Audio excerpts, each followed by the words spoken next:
अस्सलाम वालेकुम फ्रेंड्स, कैसे उम्मीद करता हूँ खैरियत से होंगे आप सब लोग। तो इंशाल्लाह मैं आज आपको तुर्की का वीज़ा गेट करने का तरीका सिखाऊंगा कि कैसे मैंने 20 दिन के अंदर अंदर मैंने तुर्की का वीज़ा अप्लाई करके खुद ही लिए। किसी एजेंट के पास ना मैं गया हूँ, ना मैं किसी एजेंट से मैंने पूछा है। तो इंशाल्लाह जैसे मैंने लिया है वैसे आप भी ले सकते हो। बस जो है ना, सब जो भी आपने वो करना है लीगली आप अप्लाई करो। मेरा सजेशन आपको सबको यही है। तो जैसे मैंने गेट किया तो इसी तरह मैं आपको step by step screen record करके मैं आपको समझाऊंगा। उसी तरह आप पूरे जो डॉक्यूमेंट्स है वो सब आप प्रिपेयर करके खुद ही वेफेस में जाके सबमिट कर ले, तो इंशाल्लाह 20 दिन के अंदर अंदर आप अपना तुर्की का वीज़ा ले सकते हैं। इंशाल्लाह मैं अभी ईद के बाद जा रहा हूँ, तो फिर वीडियो सब इंशाल्लाह आपको बना के वो भी आपके साथ शेयर करूँगा। तो आइए मैं आपको अभी पूरा जो तरीका है, जैसे जो पेपर रेडी करना है उसका मैं आपको स्क्रीन रिकॉर्ड करके आपको मैं तरीका सिखाता हूँ। सबसे पहले आपने आना है इधर गूगल में आपने सर्च करना है गेटवे इंटरनेशनल रियाद। उसके बाद आपने आना है यहाँ पे वीज़ा ऑफिस के बाद आपको इधर आ जाएगा, नीचे आपने स्क्रॉल करके नीचे जाना है ये वीज़ा पे। उसके बाद आपने देखिए जो कैटेगरीज आपने सेलेक्ट करनी है, तो जिस पर्पज़ के लिए आपने जाने तो आपने वही सेलेक्ट करना है। तो हमने जाने टूरिस्ट वीज़ा, तो टूरिस्ट पे आपने इधर आके सेलेक्ट करना है। उसके बाद आपने इधर आ जाएगा आपके पास ये PDF फॉर्म है, इसको डाउनलोड कर ले। डाउनलोड करने के बाद आपने इसको कर लेना है ओपन करने के बाद आपके साथ ये आ जाएगा, ठीक है। तो उसके बाद अभी इसमें जो पेपर रिक्वायर्ड है ना उसके लिए विजिट वीज़ा के लिए, तो आपने जो आप रेडी कर रहे हो तो उसके सामने आपने इधर इधर आपने टिक लगाना है। इस तरह टिक करके जो पेपर आपने रेडी करना है उसके सामने टिक करना है, जो नहीं करना है उसमें अपने टिक नहीं करना है, ठीक है। तो सबसे पहले इसमें आता है प्रेजेंट सऊदी रेजिडेंस इकामा। तो आपका जो इकामा है वो तकरीबन 3 महीने का वैलिड होना चाहिए। तो अच्छा है, आपका इकामा कम से कम 6 महीने 7 महीने 8 महीने इस तरह वैलिड होना चाहिए, तो सबसे बेस्ट है। और उसका जो है आपने फोटो स्टेट लेना है और कलरफुल, जो भी स्टूडियो आप उधर जाके पूरा जितने भी डॉक्यूमेंट्स है उसके कलरफुल वो ले ले, कॉपी ले ले। तो उसमें आता है इकामे का कॉपी कलरफुल। फिर उसके बाद आता है पासपोर्ट। आपका पासपोर्ट कम से कम 6 महीने वैलिड होना चाहिए। पासपोर्ट का जो फ्रंट पेज है उसका भी आपने एक कलरफुल वो लेना है, कॉपी लेना है, वो भी साथ में अटैच करना है, ठीक है। उसके बाद और इसमें है कि extension passport not acceptable. For example आपने पुराना पासपोर्ट 1 साल के लिए बढ़ाया, 6 महीने के लिए बढ़ाया, तो वो एक्सेप्ट नहीं करते ये लोग। फ्रेश पासपोर्ट होगा तो अच्छा है। प्रीवियस ऑब्टेन तुर्की शेंजन यूके वीज़ा कॉपीज। इसमें आपके पास अगर कोई भी वीज़ा हो तो उसकी भी कॉपी आप कलरफुल प्रिंट करके आप उसमें अटैच कर सकते हैं। उसके बाद नंबर 4 पे आते हैं original and colourful copy of इकामा which is valid at least 3 months. जो मैंने आपको ऊपर बताया, तो आपका जो इकामा है उसका भी कलरफुल कॉपी, और उस टाइम जब आप फाइल सबमिट करोगे तो आपके पास इकामा अवेलेबल होना चाहिए। दूसरा इसमें ये बात आता है इकामे में कि इकामे में जो आपका प्रोफेशन है, सही है, तो वही प्रोफेशन उसमें क्या नाम है, कभी कभी लोग ऐसे करते हैं इकामा एक बार नया कर लेते हैं, 2 बार नया कर लेते हैं, तो उसमें प्रोफेशन कभी चेंज कर लेते हैं। तो आपने जो प्रोफेशन इसमें मेंशन करना है तो वही प्रोफेशन आपके इकामे में भी होना चाहिए, जो महीना बोलते हैं ना इसको अरबी में, तो वो आपका सेम होना चाहिए जो आप इकामा उधर शो करोगे और जो आप इसमें लिखोगे कि मेरा क्या प्रोफेशन है, जो भी है। उसके बाद आता है 5 पे 2 बायोमेट्रिक फोटोग्राफ्स। तो ये आपने स्टूडियो में जाके 5x5 उनको बोले कि 5x5 पिक्चर निकालनी है, तो 2 वाइट बैकग्राउंड वो भी साथ में अटैच करनी है। Background in not older than, जो 6 महीने से ज़्यादा पुरानी ना हो। इंश्योरेंस पॉलिसी, तो इंश्योरेंस जो है ना वो आपको उधर ही वीएफएस में, वो जो तुर्की का जिधर आप वीएफएस वो करोगे ना, तो वो लोग उधर से आपको वो देंगे।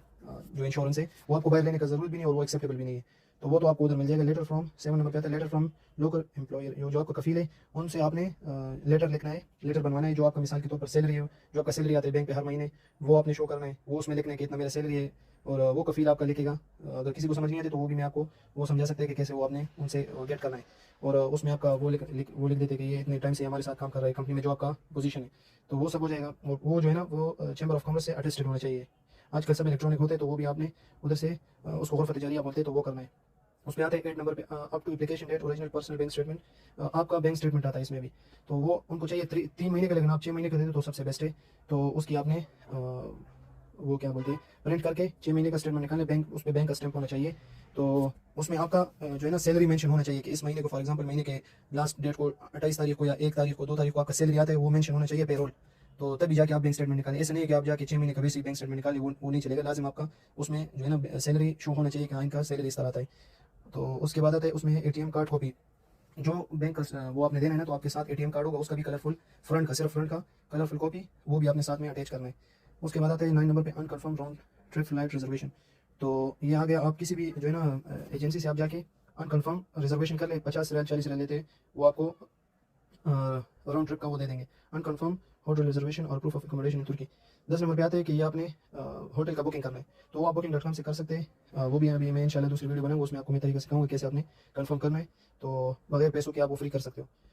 उसके बाद आता है 11 नंबर पे if the applicant is under 18 year. हमारे लिए नहीं, ये जो छोटे बच्चे जो 18 साल से कम है तो उनके लिए, जो जिसके साथ वो सफर करते हैं तो ये उनके लिए। उसके बाद आता है if previous resided in Turkey residence documents. अगर आपके पास कोई तुर्की का डॉक्यूमेंट्स या कुछ हो है तो आप भी वो अटैच कर सकते हैं, नहीं है तो ये हमारे लिए नहीं, ज़रूरी नहीं है। National address in Saudi Arabia.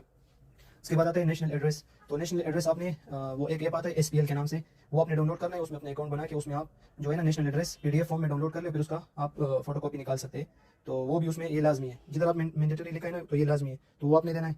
उसके बाद आता है सऊदी रिलेटिव मस्ट, जो ये भी हमारे लिए नहीं है, ये जो सऊदी है उनके लिए, जो जिसका कोई अपना उधर रहता है उसमें तुर्की में, तो ये उनके लिए। उसके बाद आता है जितने भी ये नीचे लिखे हुए तो ये सब हमारे लिए वो नहीं है, जिस जो फैमिली लेके जाते हैं उसके लिए, तो यहाँ जो सोलो ट्रैवल है उसके लिए। तो उसके बाद आपने इसका ये पेज का प्रिंट निकालना है और पूरा जो मैंने आपको बोला ना, जो डॉक्यूमेंट्स आप प्रोवाइड करोगे तो उधर जाके इस जगह पे टिक करना है, जो आपने फाइल बनाना है, फाइल बना के पूरा इसमें जिस तारीख में आपने वीएफएस में आपने वो लेना है अपॉइंटमेंट, तो उसी दिन का आपने यहाँ पे अपना नाम लिखना है, पूरा नाम और तारीख लिखना है, डेट लिखना है, सिग्नेचर करके ये फाइल के ऊपर सबसे पहले ये पेपर आपने रखना है, ठीक है। पूरा सबका फाइल बना के आपने वीएफएस में जाके वो अपॉइंटमेंट लेना है। वो भी अभी मैं नेक्स्ट वीडियो में मैं आपको अपॉइंटमेंट का भी तरीका सिखाऊंगा कि कैसे तुर्की का अपॉइंटमेंट आप ले सकते हो। तो ये सब जाके आपने सबमिट करना है, ठीक है। सबमिट करने के टाइम वो आपसे कुछ 2-3 सवाल पूछेंगे, वो कि मिसाल के तौर पर आप कितना टाइम इधर हो गया और अपने वो मदर का नाम लिखे, ये चीज़, और बस वो जो अपनी स्टेटमेंट शो करनी होती है उसमें आपने आपको बोल देते कि आप हमको मेंशन कर दें कि आपका सैलरी किधर लिखा है, वो आप बस उसके ऊपर मार्कर के ऊपर वो आपको मार्कर देंगे, उसके ऊपर आप लोग वो मेंशन कर सकते हैं।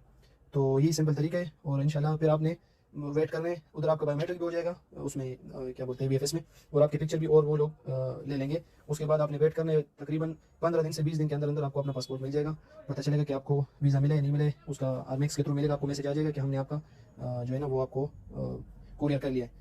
तो बस यही तरीका है और कुछ भी इसमें नहीं है, आप खुद ही आसानी से गेट कर सकते हैं और किसी एजेंट के पास जाने का ज़रूरत भी नहीं है। जो भी आप गूगल से देख लो कि क्या क्या रिक्वायरमेंट्स है, सब लीगली आप करो, किसी बाहर से बंदे से कोई चीज़ बनाने का ज़रूरत नहीं है, आप खुद ही हर चीज़ अपने खुद कर सकते हो। तो फिर किसी के पास पैसा देने की और उसकी ज़रूरत बिल्कुल नहीं है। बाकी भी आपको अगर कोई चीज़ पूछना है तो इंशाल्लाह आप कमेंट्स कर सकते हैं, मैं आपको रिप्लाई इंशाल्लाह करूँगा।